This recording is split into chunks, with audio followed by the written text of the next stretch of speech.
آپ کا مفتی صاحب سے نہ ملنا ہمارے لیے، جو آپ کا موقف عام لوگوں تک پہنچا رہے ہیں، ہمارے لیے بڑی عظیمت کا باعث بنا ہوا ہے۔ آپ سے گزارش ہے کہ کوئی ٹھوس موقف دے، قرآن و حدیث سے زیادہ کوئی ٹھوس چیز اگر آ گئی دروع عرض پہ تو میں دے دوں گا۔ اب میں کیا کہیں گے، میں ان کو کہوں کہ آ کے میرے ساتھ وہ بازو لگا لیں، علمی بات کریں۔ دیکھیں میں نے اس میں بھی بات کی تھی، میں کسی شخص کو ملوں یا نہ ملوں، اس سے قرآن کی کوئی آیت ضعیف نہیں ہو جائے گی۔ یہ ایک پولیٹیکل چیز تھی، یہ دین کے ساتھ اس کا کوئی تعلق ہی نہیں تھا۔ چونکہ میری بنیادی شرط یہ تھی کہ میں نے صرف ان موضوعات پہ بات کرنے کے لیے ایک بندے کو اجازت دی ہے جو عقیدے کے مسئلے ہیں، اور دوسرا میں نے کہا تھا کسی مولوی کو نہیں بٹھانا، اگر لانا ہے تو تقی عثمانی صاحب کو لے آؤ۔ وہ پکڑ کے اس مولوی کا نام لے رہا ہے جو یہاں دیوبند میں بھی سب سے بدنام زمانہ ہے، وہ جان بوجھ کے نام لیا تاکہ پچ کھود دوں، انہیں بھی پتا تھا کہ نہیں کریں گے۔ تو آپ جو لوگ بھی یہ سوال پیش کر رہے ہیں، آپ لوگ جو شرائط میں پہلے دن سے رکھ رہا ہوں ان شرائط کی روشنی میں اگر وہ تیار ہوتے ہیں آپ ان کو لیں، میں نے ابھی بھی کہا ہے۔ باقی رہ گیا حزیمت شیمت نہیں، حزیمت ہوتی ہے جب قرآن و سنت غلط ہو، یہ ذہن میں رکھیے گا۔ آپ کو پتہ نہیں اس واقعے کی کیا برکات ہے، میں وہ بتائی تو یہ پھر اور مجھ سے حسد کرنے لگ پڑیں گے، میں کیمرے میں نہیں آپ کو بتا سکتا۔ اس واقعے کے بعد جتنا میں نے کھل کے مکتب دیوبند کا علمی رد قرآن و سنت کی روشنی میں کیا ہے، اس سے پہلے میں نہیں کر سکتا تھا۔ تو جو ویڈیو دیکھے گا اور ویڈیو میں دیکھے گا کہ ایک بندہ سطحی باتیں کر رہا ہے اور دوسرا بندہ ایک ایک آیت اور حدیث بتا رہا ہے، تو وہ خود جا کے سوال کرے گا کہ اس کو چھوڑو ملا یا نہیں ملا، یہ بتاؤ کہ قاسم نوتوی صاحب قبر سے کیسے نکل آئے۔ اور اگر کوئی اتنا ڈنگر ہے نا تو مر جائے ڈنگر کی موت۔ وہ قرآن میں آیا اولئک کالانعام بل ہم اضل، جو اپنی عقل کو استعمال نہیں کرتے یہ چوپایوں کی مانند ہے بلکہ اس سے بھی بدتر۔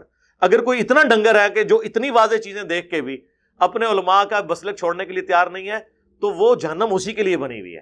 وَلَقَدْ ذَرَأْنَا لِجَهَنَّمَ كَثِيرًا مِنَ الْجِنِّ وَالْإِنسِ، بالکل واضح چیز ہے۔ ہم بریلوی تھے، جب ہمیں پتا چلا کہ یہ چیز غلط ہے اللہ سے ڈر گئے، اس سے پیچھے ہٹ گئے۔ دیوبندیوں میں آئے تو پتا چلا یہاں بھی وہی کہانی ہے، اللہ سے ڈر گئے، اس سے پیچھے ہٹ گئے۔ جب اہل حدیث میں آئے تو پتا چلا کہ یار یہ چیزیں غلط ہیں، اللہ سے ڈر کے پیچھے ہٹ گئے۔ یہ لوگ ڈرنے کے لیے تیار نہیں ہیں۔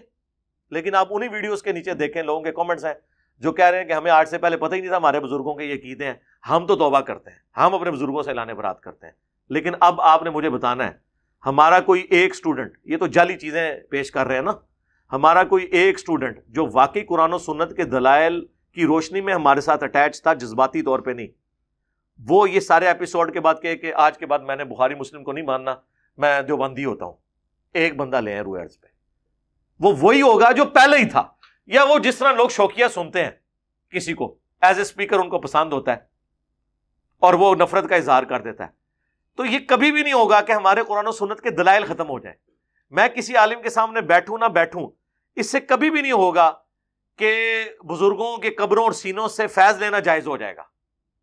اگر ہو جاتا ہے تو بتا دیں، اور آپ مجھے بتائیں، ہمارے اسٹوڈنٹس تو جانتے ہیں میری تو پہلے دن سے پالیسی ہے کہ مولوی کو، میں تو آپ کو نہیں کہتا کہ مولویوں کے ساتھ بیٹھو، اور میں تو پہلے دن سے نہیں بیٹھتا۔ میں اس کے لیے کیوں تیار ہوا تھا، اس لیے اپنے اسٹوڈنٹس کو ایک میسج دوں کہ تم لوگ جو 12-13 سال سے میرے ناک میں دم کیے ہوئے تھے نا کہ یار کبھی تو کسی مولوی سے بیٹھنا چاہیے نا جی، ذرا پتہ تے لگے، اے پھر دیکھ لو کہ تنگ کر دیتے، وہ ان چیزوں پہ بیٹھنے کے لیے تیار ہی نہیں ہوتے اور پروپیگنڈے کرنے شروع ہو جاتے ہیں۔ تو اس طرح کرنے سے کوئی مان کے نہیں اٹھتا۔ آج تک کوئی مناظرے کے بعد مان کے اٹھا ہے؟ نہیں۔ تو مناظرہ چونکہ وہ شرط ہی پوری نہیں ہوئی ہے، وہ تو اب بھی نہیں ہوگی، تو اب بھی نہیں میں بیٹھوں گا۔ آپ میری بات کو غور سے سنیں جو میں نے پہلے دن کر رہا تھا، اور میں نے کہا تھا نا کہ قیامت تک یہ نہیں آئیں گے، تو کہتے ہیں وہ آ گئے ہیں۔ نہیں سر، اس طرح کا آنا نہیں ہوتا، اس طرح آنا نہیں ہو جاتا، اس طرح جس طرح میں نے بلایا ہے اس طرح کبھی بھی نہیں آئیں گے کہ صرف عقائد پہ بات کریں۔ اور یہ میری کرامت نہیں ٹوٹی، اور میں نے اس ویڈیو میں بھی کہا تھا کہ اگر یہ کرامت ٹوٹ گئی میری تو میں اسے اجتہادی خطا سمجھ کے خوش ہو جاؤں گا، اور مجھے خوشی ہوگی کہ کرامت ٹوٹی ہے۔ جس طرح بخاری مسلم میں آیا، نبی علیہ السلام فرمایا بعض اوقات میں قسم اٹھا لیتا ہوں کسی معاملے میں، اور بعد میں مجھے احساس ہوتا ہے کہ اس کی مخالفت کرنے میں بہتر ہے، تو میں اپنی قسم توڑ کے اس کا کفارہ ادا کر کے وہ کام کر لیتا ہوں۔ تو مجھے تو خوشی ہوگی یہ قسم ٹوٹے کہ دنیا کا کوئی عالم دین جس کی لاکھوں میں ویورشپ ہو، ابھی تک تو میری نظر میں 2 ہی بندے ہیں، طارق جمیل صاحب اور طارق مسعود صاحب، تیسرا تو کوئی نہیں ہے دیوبند میں، یہ تقی عثمانی صاحب ان کے بڑے ہیں۔ یہ تیار ہو جائیں المحند کے ان 3 عقیدوں کا دفاع کرنے کے لیے، اور ان کی ایک شرط میں نے مان لی، انہوں نے کہا کہ حضرت معاویہ کا معاملہ ہمارے لیے عقیدے کا ہے، تو آپ کو پتہ ہے میں نے وہ ایڈ کر لیا تھا، کیا تھا نا، کیوں ایڈ کیا تھا کہ کہیں اس کی پلی لے کے نہ بھاگ جائے. تو میں نے کہا تھا ٹھیک ہے حضرت معاویہ کے بارے میں جو کچھ کرنی بات آ کے کر لو، لیکن اگر تم مجھ سے رفع الیدین پہ باتیں کرو گے، آمین بالجہر پہ کرو گے، تو یہ ٹائم کا ویسٹیج ہوگا. کیوں؟ وجہ یہ ہونی ہے کہ جو مار عقیدوں میں ان کو پڑھنی ہے اس کی ریکوری وہ اس طریقے سے کرنا چاہیں گے. ہونی اس میں بھی کوئی نہیں ریکوری، لیکن اس میں نقصان ہمارا کیا نقصان ہے؟ دیکھیں اگر میں پبلکلی رفع الیدین کے بارے میں کسی سے بحث کرتا ہوں تو اس بحث میں دیوبندی پبلک مفتی صاحب کے ساتھ کھڑی ہوگی، کیونکہ وہ تو چاہیں گے کہ کسی طریقے ہمارا رفع دین، ترک رفع دین ثابت ہو جائے. لیکن اگر میں کہوں کہ قاسم نوتوی صاحب قبر سے کس طرح نکل آئے، قبروں سے، بزرگوں سے اور سینوں سے فیض لینا کیسے جائز ہو گیا، تو دیوبندی عوام کیا اس عقیدے کو صحیح سمجھتی ہے؟ دیوبندیوں کا تو عقیدہ ہی نہیں ہے، وہ تو کہتے ہیں بریلوی یہ کام کرتے ہیں. تو اس مسئلے میں جب میں یہ بات کر رہا ہوں گا تو دیوبندی عوام مفتی صاحب کے ساتھ کھڑی ہوگی یا میرے ساتھ؟ میرے ساتھ.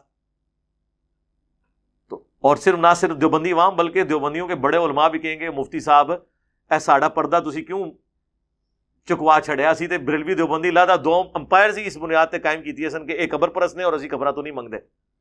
تو اس میں میری ون ون سچویشن ہے. تو میرے بھائی ظاہر ہے کہ جو میں نے تو اسی بات پہ کرنا ہے. اور دوسرا لاجیکلی قادیانیوں سے اس وقت تک بات نہیں ہوگی جب تک ختم نبوت سیٹل نہ ہو. قادیانی بھی حنفی ہیں، وہ بھی رفع دین نہیں کرتے. اب وہ کہیں رفع دین پہ بحث کرو، نہیں، ختم نبوت پہ بحث ہوگی. تو یہ لاجیکل ہے. حزیمت سیمت چھوڑ دیں، علمی بات کریں، اور علمی بات میں نے آپ کے سامنے رکھ دی ہے.